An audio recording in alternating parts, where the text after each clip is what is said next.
오늘 예배에 참석하신 여러분 한 분 한 분을 주님의 이름으로 사랑하고 축복합니다. 우리 앞뒤 좌우에 계신 분들과 인사하겠습니다. 주의 이름으로 사랑합니다. 주의 이름으로 환영합니다. 주의 이름으로 축복합니다. 인사하겠습니다.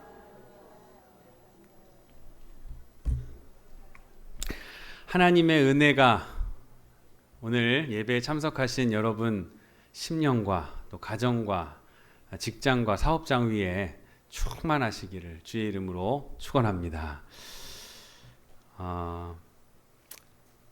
아주 특별한 상이 있습니다. 마스터 오브 인플루언서라고 하는 상인데요. 특별한 의미를 가진 상입니다. 많은 사람들에게 선한 영향력을 끼친 그런 사람에게 주는 상이랍니다. 전 미국 강연가 협회가 유명한 대중연설가 그에게 주는 그런 상이에요.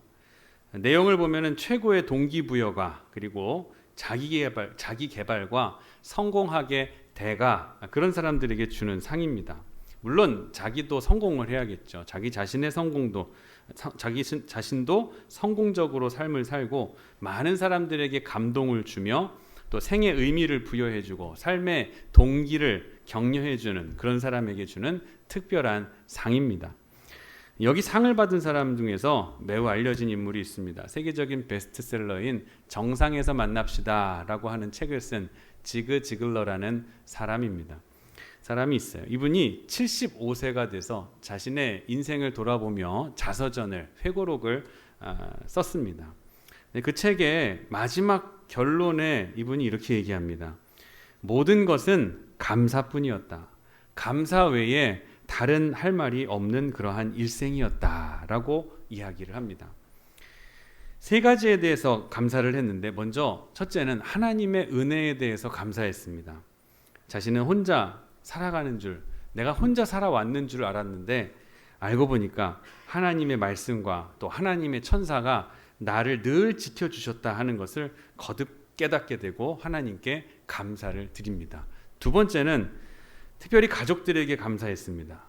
그 자녀들과 또 아내에게 감사한 거예요. 참으로 고마운 이들이었다. 나를 참으로 행복하게 해준 귀한 동반자였다. 그렇게 기도하고 있고 그 다음 세 번째로는 이웃들에게 대해서 고마움을 표합니다. 내가 아는 모든 사람들은 참으로 좋은 사람들이었다. 참으로 내게 고마운 사람들이었다. 감사하고 감사 외에 다른 말이 없다. 그렇게 하면서 이 세 종류의 감사를 하면서 인생을 결론짓고 회고록에 마침표를 찍고 있습니다. 여러분, 인간의 성공을 어디에 두고 계십니까? 우리가 성공을 한다는 건 어디에, 성공이라는 기준을 우리는 어디에 두고 살고 계십니까? 많이 배웠다고, 가졌다고, 권세를 누렸다고 생각한다면 좀 부질없는 생각입니다. 문제는 얼마나 감사할 수 있느냐, 또 어디까지 감사할 수 있느냐, 얼마나 많이 감사하고 어디까지 감사할 수 있는가, 또 얼마나 충만한 감사 속에 살아가고 있느냐, 또 우리의 생을 감사로 이 지그지글러처럼 마무리할 수가 있는가, 이것이 바로 그 사람의 성공을 가늠할 수 있는 척도가 되는 줄 믿으시기 바랍니다. 사람을 사람답게 만드는 것은 사랑의 경험입니다. 사람이 사람답게 성장하고 또 성숙하게 되는 건 사랑이 있어야 된다는 것이죠. 제가 지난주에 한 프로그램의 이야기를 보고 많은 감명을 받게 된 게 있어요. 서커스 소녀인 심주희라는 분의 일대를 이야기로 담은 그런 이야기인데요. 프로그램인데요. 어렸을 적에 할머니로부터 버려졌습니다. 이웃 할머니에게 맡겨져서 버려지고 그 아이를 맡아 키우겠다던 할머니는 서커스를 하는 자기의 아들에게 그 아이를 또 맡깁니다. 그러자 이 아이는 어렸을 적부터 서커스 단장에게 맡겨져서 강금 생활을 합니다.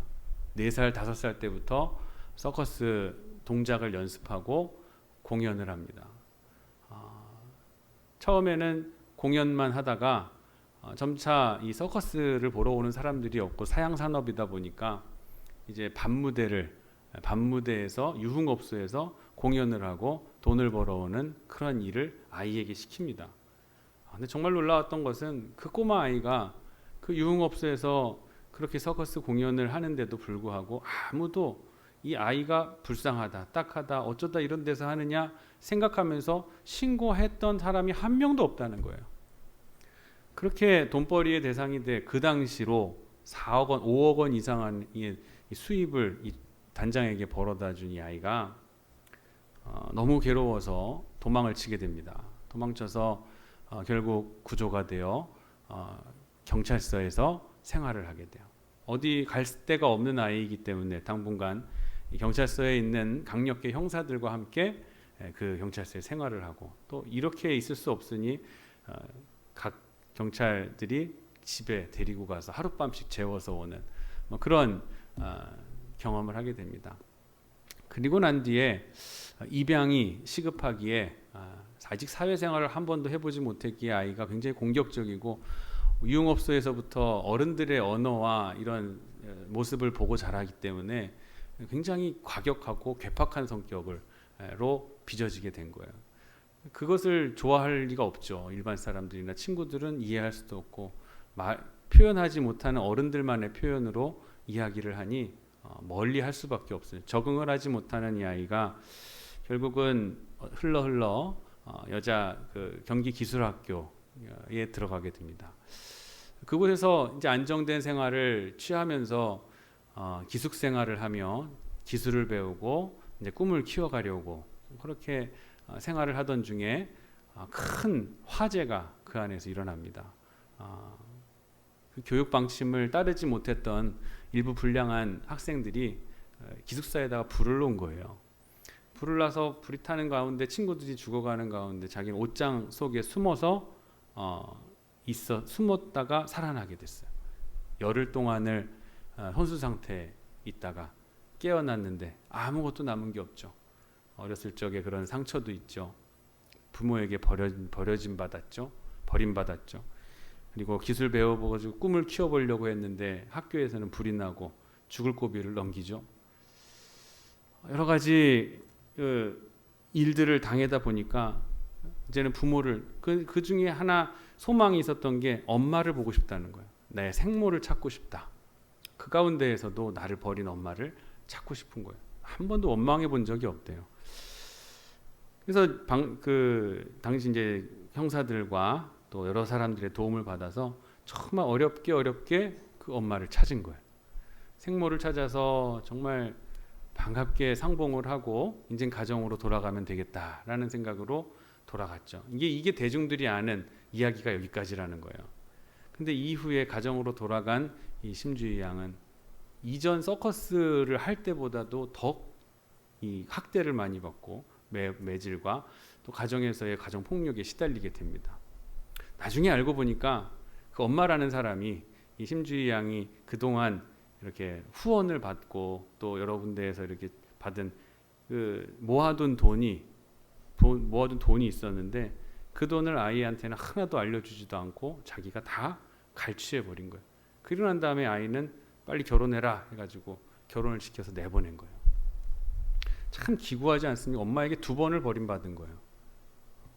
생모에게 2번을 버림받고 정말 그런 기구한 인생을 살고 있었던 그분을 최근에 찾았다고 방송에서 찾아서 그분에게 이제 인터뷰를 하는데 지금은 다행히 좋은 남자를 만나서 결혼하고 가정을 꾸리고 행복하게 요양보호사의 일을 하면서 살고 있대요.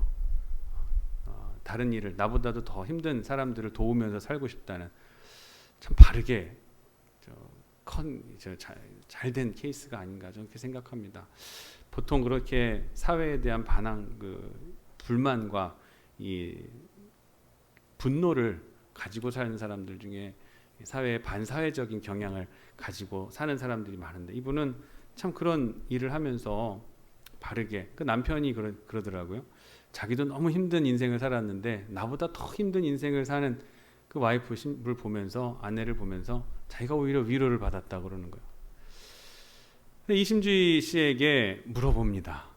인생 가운데에서 행복했던 기억이 언제입니까? 라 그래요. 행복했던 기억이. 이분이 얘기하기를 자신이 처음 구출을 받았을 때 형사님들하고 생활했던 11일간이 가장 내 인생에서 행복했던 순간이었다고 얘기합니다. 인생이 얼마나 길겠습니다. 지금 나이를 보니까 한 40대 중반인 것 같았어요. 근데 그 인생 가운데 가장 행복했던 순간이 언제냐 물어보니 뭐 믿을 사람이 아무도 없잖아요.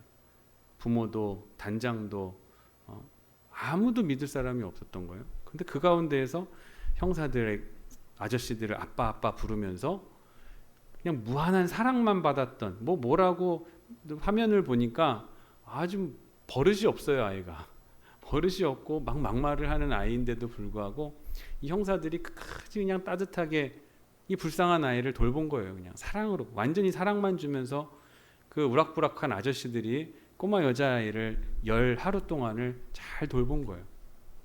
사랑만 받고 있던 시간이 가장 행복했다는 거예요. 여러분, 여러분의 기억에는 행복했던 시간이 언제입니까? 우리의 기억은 마찬가지인 것 같아요. 저도 여러분도 사랑만 받았을 때가 가장 행복할 때, 많은 진심된 사랑을 받았을 때가 가장 행복하고 내가 제일 많이 변했던 시간이 바로 그 사랑을 경험할 때가 아니었나, 저는 그렇게 생각합니다. 공부를 많이 한다고 사람이 되는 것이 아닙니다. 환경이 좋아진다고 사람이 되는 것도 아니에요. 물질적으로 잘 살게 되었다고 사람이 되는 것이 아닙니다. 사람이 달라지는 게 아니에요. 사람을 사람 되게 하고 사람을 변화시키는 것은 정말 사랑밖에 없는 줄 믿으시길 바랍니다. 오직 사랑뿐이 우리를 변화시킬 수 있는 유일한 방법이라는 거예요. 억압하고 폭압하고 폭언을 쏟아부으면서 시끄럽게 소리를 지르면서 바뀌게 한다고 바뀌는 것이 아니라는 거예요. 진심으로 사랑하면서 참아줄 때에 사람이 변화되는 거예요. 이것을 신앙적으로 살펴보면, 생각해 보면은 하나님께로부터 이러한 사랑을 경험해 보는 것, 진짜 이제 죽어도 여한이 없다라는 사랑을 경험해 보는 것, 이것이 바로 거듭남이라고 성경은 말합니다. 예수님을 통한 하나님의 사랑을 깨닫는 것, 그것이 사람을 사람 되게 하고 바뀌지 않아 보이는, 바뀌지 않을 것 같은 사람도 바꿀 수 있는, 바뀌게 만드는 유일한 길인 줄을 여러분 믿으시기를 바랍니다. 그래서 이 사랑의 경험이 중요한 이유가 있습니다. 왜 이렇게 장황하게 사랑을 얘기하냐면 그 사랑의 경험 속에서 우리가 감사를 할 수 있기 때문에 그래요. 그 사랑의 경험이 우리를 감사하게 만든다는 거예요. 우리 문화, 한국 문화, 우리 사회생활, 사회문화 속에서 우리 민족이 뭔가 잘못된 문화의식을 가지고 있다고 생각될 때가 있습니다.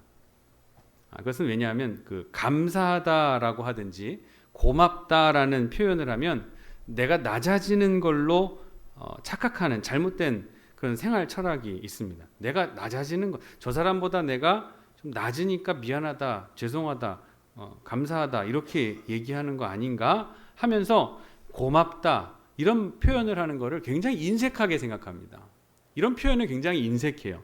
이번 한 주 동안 고맙습니다, 감사합니다, 미안합니다 해보셨습니까? 아마 일주일 지나면서 거의 그냥 의례적으로 고맙습니다 하는 거, 감사, 당시 상대가 베푼 호의에 대해서 감사한 건 있어도 미안합니다, 감사합니다 잘 표현을 안 합니다. 남자들일수록 더 표현을 안 합니다. 남자들일수록. 그러다가 나이가 들수록 우리가 감사하다고 고맙다는 말을 잘 안 하려고 합니다.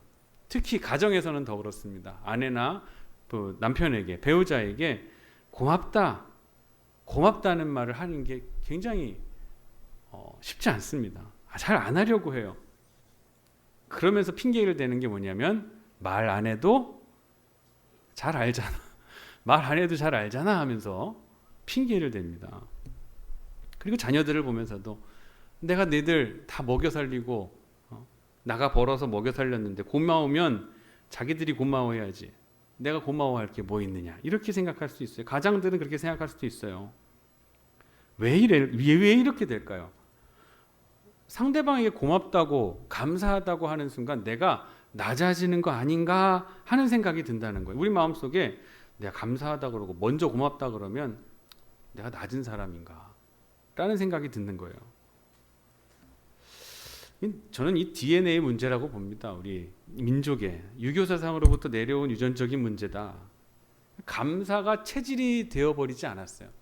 감사를 모르는 체질이 되어버렸어요. 아주 문제입니다. 고맙다는 말을 안 하는 것이 아니라 잘 못합니다.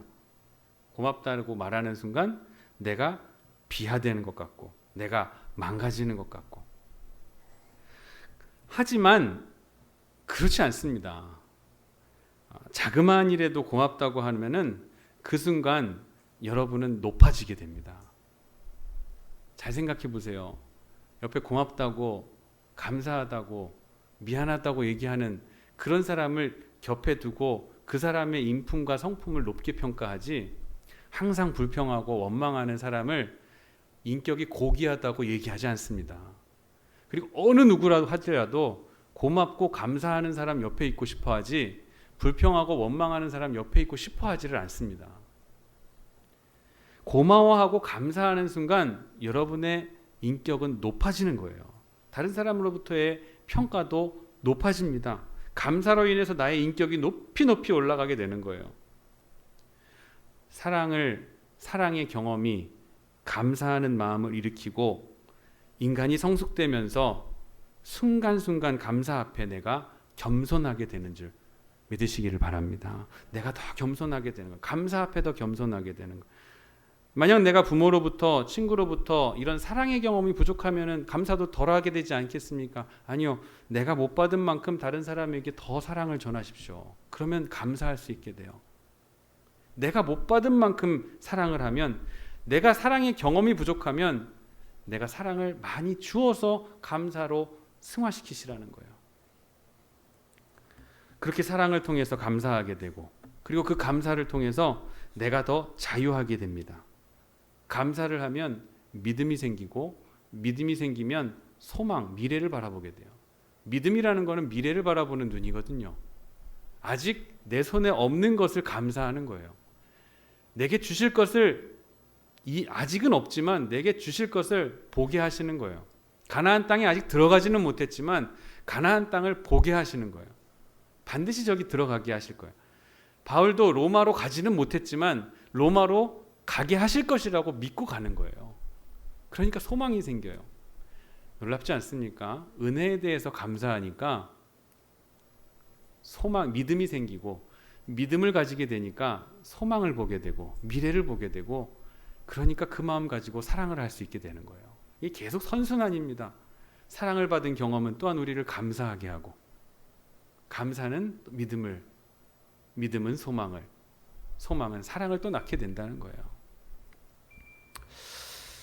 어떤 유대인 어머니가 별로 배운 바가 없은 그런 분이에요. 지식적으로는 좀 부족한 어머니. 근데 자녀를 훌륭하게 키웠어요. 아주 훌륭하게. 비결이 어딨냐고 묻는데 이 어머니는 딱 세 가지를 아이들에게 가르쳤다고 합니다. 하나는 모든 일에 감사해라. 작은 일이나 큰 일이나 모든 일에 감사하는 사람이 되어라. 그저 감사해라. 항상 감사해라. 두 번째는 원망하는 사람과 놀지 말아라. 원망하는 사람과 놀지 마라. 여러분 주변에 누구든 친구를 딱 만났는데 처음부터 나를 보면서 뭐 어쩌고 저쩌고 원망하고 불평하는 사람들 될 수 있으면 가까이 하지 마십시오. 전염됩니다. 여러분도 그렇게 돼요. 원망하는 사람과 사귀지 마십시오. 세 번째가 감사하는 사람과 친하여라.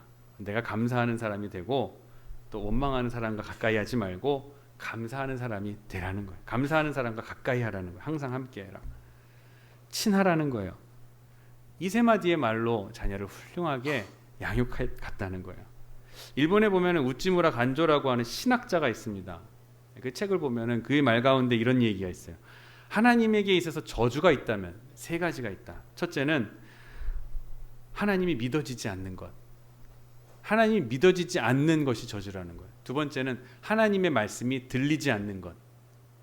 하나님의 말씀을 듣고 설교도 듣고 말씀도 읽는데 들려지지 않는 것. 하나님의 말씀이 내게 들려지지 않는다? 그건 저주라는 거예요. 세 번째가 뭐냐면 감사하는 마음이 없는 사람. 끝난 거 아닙니까? 세 개 다 해당되면 하나님을 모르는, 믿어지지 않는 사람, 하나님의 말씀이 들리지 않는 사람, 감사가 없는 사람. 만약 하나님의 저주가 있다면 이 세 가지가 그의 저주라, 하나님의 저주일 것이다 라고 얘기해요. 사도 바울이 빌립보서 1장 4절에 이렇게 얘기합니다. 내가 너희를 생각할 때마다 감사하고, 내가 너희를 지금 사도 바울은 로마 감옥에 갇혀 있는 상태예요. 2년 동안 갇혀 있었어요. 근데 감옥 밖에 있는 빌립보 교인들을 생각하면서 너희들을 생각만 하면 내가 감사한다라는 거예요. 감옥 안에 들어있는 사람이 무슨 감사할 일이 있겠습니까? 감옥 밖에 있는 사람을 보면서 무슨 감사할 일이 있겠어요? 불평과 원망뿐이죠. 근데 그들을 생각할 때마다 감사한다라는 거예요. 이것이 예수 믿는 사람들입니다. 예수님 믿는 사람들이에요. 그렇게 우찌무라 간조는 이렇게 얘기합니다. 감사는 은혜에 대한 마땅한 응답입니다. 은혜에 대한 우리의 응답이라는 거예요. 감사는 차원적인 문제입니다. 첫째, 받은 바를 아는 데서부터 시작합니다. 받은 것을 아는 것. 받았다, 모든 것을 받은 것이다, 내가 가진 것은 다 주신 것이다 라고 할 때 감사할 수 있게 되는 거예요. 주신 은혜를 안다 그랬죠. 줄 때, 주면서도 감사하는 마음이 생길 수 있지만 우리는 받을 때 훨씬 더 큰 감사를 하게 됩니다. 그렇잖아요. 그래서 냉수 한 잔을 받아도 정말 더운 여름날 땀을 뻘뻘 흘릴 때 냉수 한 잔이 그렇게 고맙고 감사하잖아요. 받은 바 감사함을 알아야 되는 거예요. 받은 것을 아는 것이 감사로 통하게 됩니다. 그렇기 때문에 그리스도인들에게 있어서는 쟁취라는 말이 어울리지 않는 말이에요. 쟁취, 뭔가 투쟁해서 내가 내 힘으로 얻은 것이라는 거예요. 가끔 파업도 하고 대규모로 데모도 하고 하면서 빨간띠 두르고 결사반대, 쟁취 이런 거 써놓고 데모를 합니다. 실제로 처우가 너무 어렵고 부당하고 또 억울하기도 해서 이렇게라도 해야, 이렇게 해서라도 알려야겠다는 마음에 이렇게 하는 거 이해가 됩니다. 하지만 우리의 인생에 매사에 이러한 쟁취를 통해서 뭔가를 얻는 것이 습관화되어 버리게 된다면 이로 인해서 우리들의 마음이 굉장히 황폐해질 수밖에 없습니다. 쟁취는 우리들의 마음을 황폐하게 만들어 버려요. 그 심정이 망가지는 거예요. 이렇게 소리를 내어서 내가 낸 만큼 얻다가 보니까 그 다음에는 그 얻어진 것에 대한 고마움이 없습니다. 제가 몇 주간 계속 공산주의에 대해서 얘기하지만 공산주의가 쇠퇴하게 된 거 자본이 없는 게 아니에요. 기술이 없는 게 아닙니다. 사람이 없는 게 아니에요. 감사가 없습니다. 아무리 농사를 지어도 이거는 투쟁이고 쟁취예요. 모내기 혁명이라 그럽니다. 모내기 북에서는 모내기 혁명이라 그래요. 왜 모내기가 혁명이에요? 척박한 땅을 갈아엎어 가지고 내가 싸워 이겨낸다라는 거예요. 이런 마음을 가지고 있으니까 가을에 추수를 해도 감사의 마음은 없는 거예요. 내가 노력했으니까 받은 걸 당연하다라고 생각하는 것이죠. 사랑이 없으니 감사가 없는 거 공산주의의 쇠퇴의 원인입니다. 정치학자들 여러 가지 얘기하겠죠. 그러나 적어도 신학적으로 보면, 우리가 신학자적으로 본다면 감사와 사랑이 없는 것이 그 사회의 쇠퇴를 일어나게 된 원인이라고 볼 수 있어요. 여러분, 우리는 쟁취하는 거 좋아해서는 안 됩니다. 내가 노력해서 얻었다, 내가 이만큼 공부해서 이렇게 했다, 내가 취직을 좋은 곳을 선택을 잘했다, 결국 그렇지 않아요. 주신 것이에요. 하나님이 모든 것을 내게 허락한 것이다. 받은 바를 아는 데서부터 우리의 감사는 시작되게 된다는 것입니다. 두 번째, 깨달음의 차원에서 옵니다. 깨닫는 것만큼 우리가 감사할 수 있는 거예요. 여러분, 많이 은혜를 받고 내가 많이 누린다고 해서 꼭 그 사람이 감사 많이 하는 것은 아닙니다. 그렇잖아요. 많은 거 얻고 많이 은혜 입었다 그래서 그 사람이 꼭 감사대장은 아니에요. 내가 받은 것을 알고 깨달은 사람이 이거 내게 주신 것이구나, 깨닫는 사람이 감사하게 되는 거예요. 내가 깨달은 부분만큼 감사하게 된다는 거예요. 감사하는 사람은 많이 깨달은 사람이에요. 성숙한 인격이에요. 주변에 감사 많이 하는 사람과 정말 사귀십시오. 가장 가까이 하실 분들은 감사하는 사람들과 사귀어야 돼요. 감사는 의식적이고 또 의식과 감성이 합쳐질 때 일어나는 것이 감사예요. 그래서 감정과 감성과 지성이 통합적으로 딱 만나게 되어서 역사하는 게 감사라는 거예요. 감사는 소유에 있는 것이 아니라 깨달음에 있다는 것이죠. 얼마나 깨닫느냐 하는 거예요. 좀 우스운 얘기지만 헬라 시대에 한 사람이 감사 많이 하는 사람이 있었대요. 하루는 비가 오는데 이 사람이 갑자기 비 맞으면서 가다가 하나님 감사합니다 그러더래요. 옆에 사람이 물어봐요. 뭐가 그렇게 감사하냐? 눈썹을 봐라. 눈썹을 보니까 이렇게 물이 비가 떨어지다가 눈에 안 들어가도록 이렇게 눈썹이 막아주지 않느냐. 하나님이 이렇게 눈썹을 주셔서 감사. 좀 있다가 몇 걸음 가더니 또 하늘과 감사합니다 그러더래요. 왜 그러냐? 콧구멍이 아래로 뚫려 있어서 감사하다.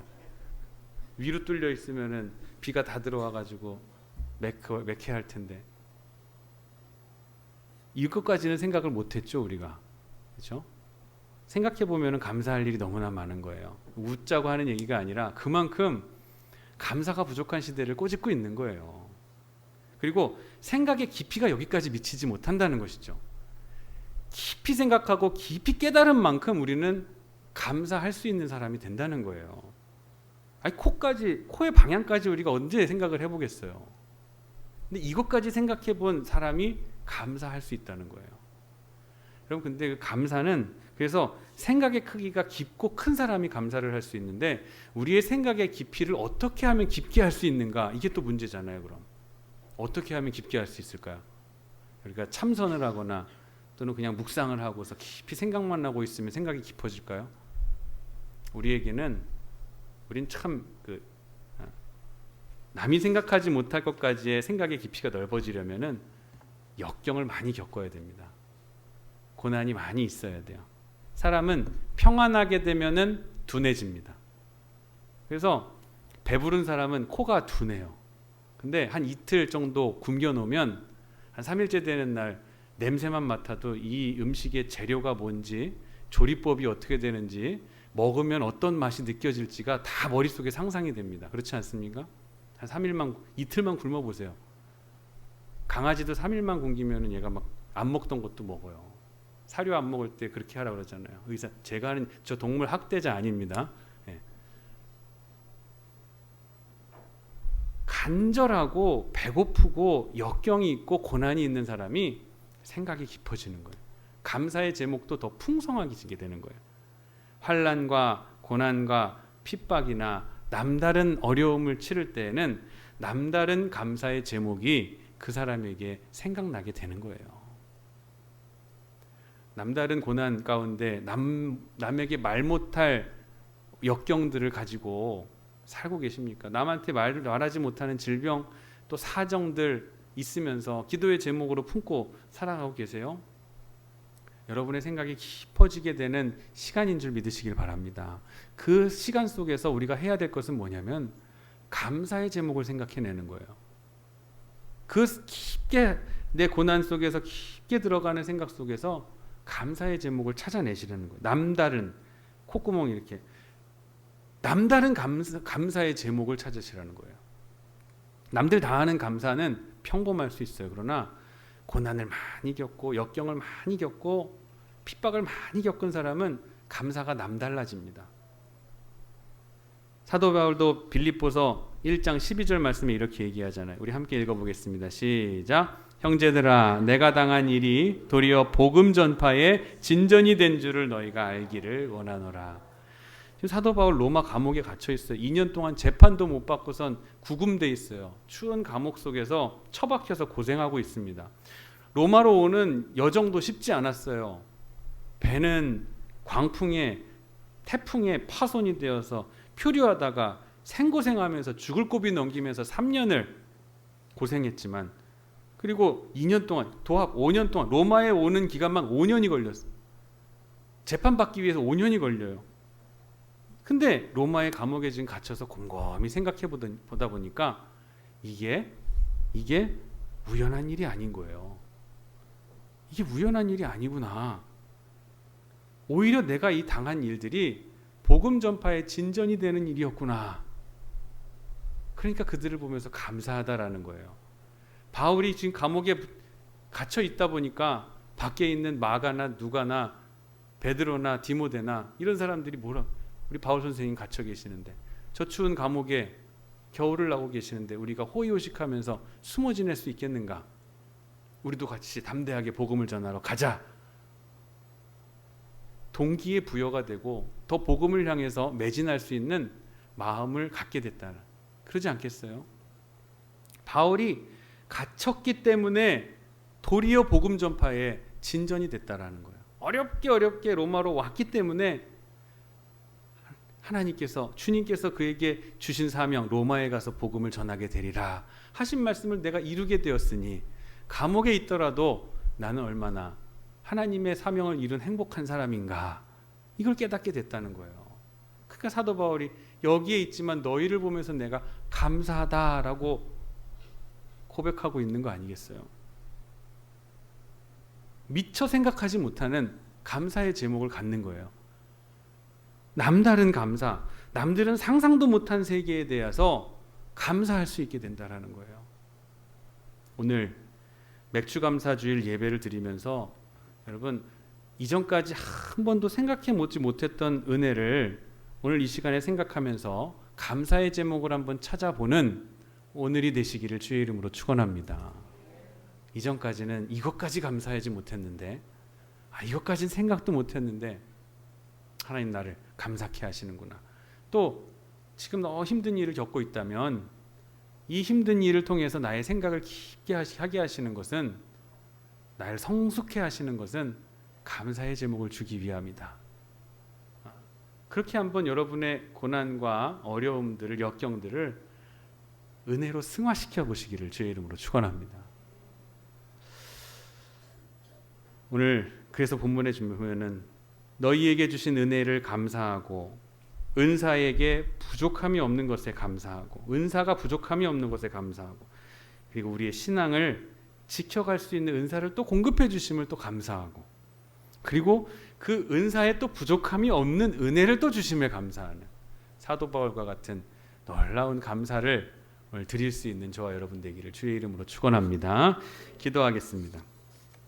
받은 바 은혜를 깨닫는 감사를 통해서 우리에게 믿음을 주시고, 믿음을 통해서 미래를 볼 수 있는 소망을 갖게 하시며, 또 이 소망을 통해서 다른 이들을 사랑하게 하신, 우리를 향한 사랑을 또 알게 하시고, 또 우리도 이 사랑을 가지고 전하게 하시는 하나님, 사랑을 또 전할 때 우리의 사랑을 받은 사람이 또 감사를 하게 되고, 또 그도 미래를 보는 믿음과 소망을 갖게 될 줄을 믿습니다.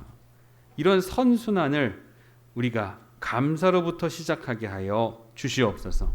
변하지 않는 사람과 개선의 여지가 없는 형편을 보면서 불평하고 원망하기보다는 일단 오늘 감사부터 시작하라고 하시는 하나님의 솔루션을, 우리 인생을 향한 하나님의 솔루션을 오늘부터 적용하기를 결단하오니 힘 주시고 용기를 허락하여 주시옵소서. 또 감사합니다, 고맙습니다, 이 말을 통해 우리 스스로의 격을 높여갈 수 있는, 인격과 성품을 높여주시는 하나님의 힘을 우리도 경험하게 하여 주시옵소서. 감사드리며 거룩하신 예수님의 이름으로 기도드립니다. 아멘.